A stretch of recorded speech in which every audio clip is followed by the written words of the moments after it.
Hey there. So today we're going to talk about the 3 things you should do after you get your 501c3 status. And stay tuned to the end of the video. I have bonus tips for you to listen to.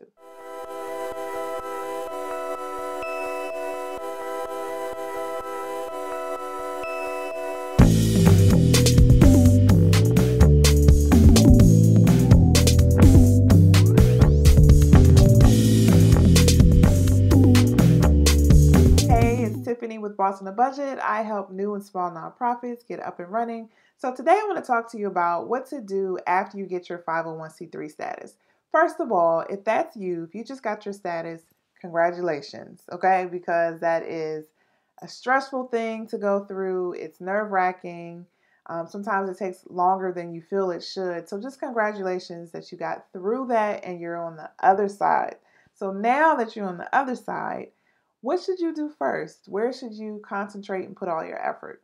So, I have 3 tips that I want to talk to you about that you should focus on to help make you more successful in your first year. So, the first thing you should focus on is setting an agenda for your board to work on for the year. So, this agenda should be based on 3 to 5 organizational goals that you have for your organization. There's no way that you're going to accomplish anything if you have no idea or you don't declare how you want to be successful, how you want to change, how you want to be better. So you have to say as an organization, what do we want to do? What do we want to accomplish? And once you put that out there, you have something to hold yourself accountable and you can begin setting up a plan to get there, right? So if you don't decide as a board what you should be working on, then y'all are going to be haphazard. You're not going to know what to talk about in the meetings. You're not going to know what you're going to do. You're not going to have a good direction. And the reason why I say set an agenda, some people will say, well, set your strategic plan. That's a really long process that I think in the first year it won't be as effective for you because you're still trying to gel as an organization and you're still trying to find your identity. So I wouldn't take the time to go do a full length strategic plan or anything like that. But I would go through the process of having a board meeting and talking about, okay, so what do we want to accomplish? Do we want to start our first program? Do we want to serve a number of people? Do we want to hire a certain amount of staff? Do we want to get a number of volunteers? Do we want to raise a certain amount of money? Okay, so doing this as a group helps hold everyone accountable for moving the organization forward, and it brings everyone along in the process instead of you as a founder saying, hey, this is what I want to do. No, the board is deciding collectively what are we working on and how are we moving together to get there. So first, get your board together and set an agenda. The second thing I suggest you do is make the case for why your organization should be around. Now, under normal circumstances, I would suggest you do this before you even start your organization. You have to have a need or have a reason to start, but a lot of times it just doesn't work like that. A lot of people feel like I have a calling, we need to do this, let's move, and they just go for it with the paperwork, which is fine because most people do that. But very soon after that, you need to decide, why do we exist? Who do we exist for? What is the issue that we're working on? What is the area that we want to have the most impact on? And you need to start calling that out and identifying what that is, because you need to make the case for why someone should support you or why someone should give to you to help move that issue or help solve that issue, right? So when you're fundraising or you're asking people for money, people want to know the why behind that. They want to know what you can do, what your organization is equipped or poised to do. And if you don't have a good understanding of what the issue is and you don't know how to talk about it and advocate for your organization and for your cause, then you're less likely to get people to support you and you're less likely to get people to give to you. Also, if you're not very sure on what you're working on, if you're like, well, we want to do this and we want to do this, and it's kind of disjointed, and when you talk to people, you sound like you're all over the place. Well, do you do mentoring or do you do art or do you do environmental stuff? What do you do? So establishing a case and having a clear understanding of why you exist and what you exist for is very, very important because it helps strengthen your message and it helps people understand why you are needed. This is all related to your mission, having a strong mission and having everyone understand in the organization why you exist, what the mission is, and what you're going to do to get to that mission. It's all rooted in the same thing. So it's very important to establish that, get data to back that up, get demographics on the people you serve or the people you want to serve, get data, information, figure out what the desired outcomes are for the people that you serve. The third thing I suggest you do, and I don't do this in my personal life, so don't judge me, but I highly suggest this for your organization, is that you set a budget for your organization.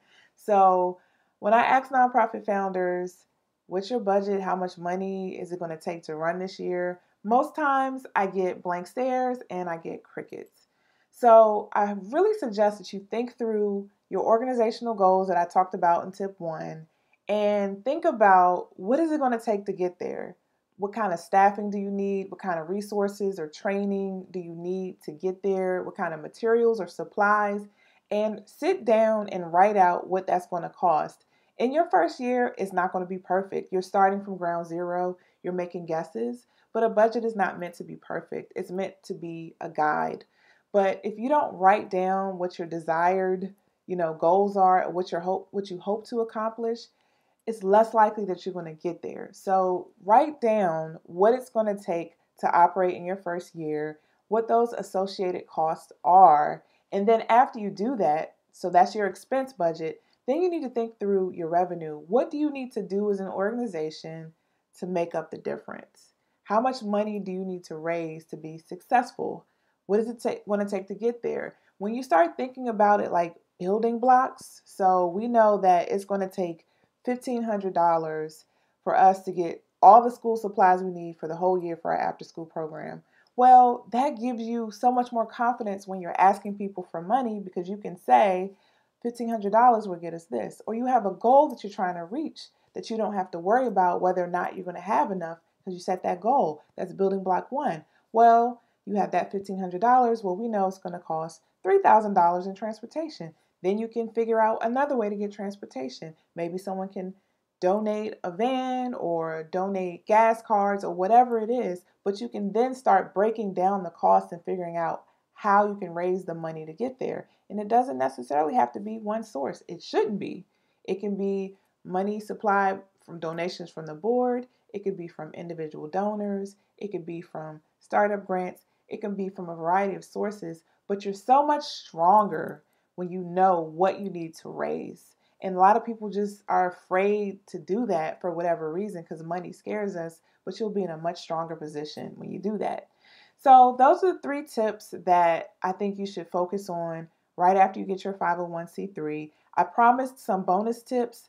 There are some other things that you definitely have to do once you get up and running. So I suggest that you map your network, figure out what are the other nonprofits in your area, what are they doing, what are they specializing in, who are your partners and potential supporters in the nonprofit world or the business world or in the government world. Figure out who's around you and who are potential collaborators and potential supporters. Another thing you should think about is what is your brand? How are you going to look to the outside world? What's your logo? What's your font? What's your style and your communications? You need to think about how you're going to present yourself to the outside world in communications. You also need to think about systems and processes. So systems at the end of the day are going to save you when time gets tight or volunteers get short, right? Then the amount of volunteers they just disappear. So having systems and processes for how you bring in money and how you account for that or how you say thank you to donors will save you in the end. So those are 3 more bonus tips you should think about. So thank you for listening today. As always, if you want to talk to me, you can visit me at www.bossonabudget.com and I will see you next time.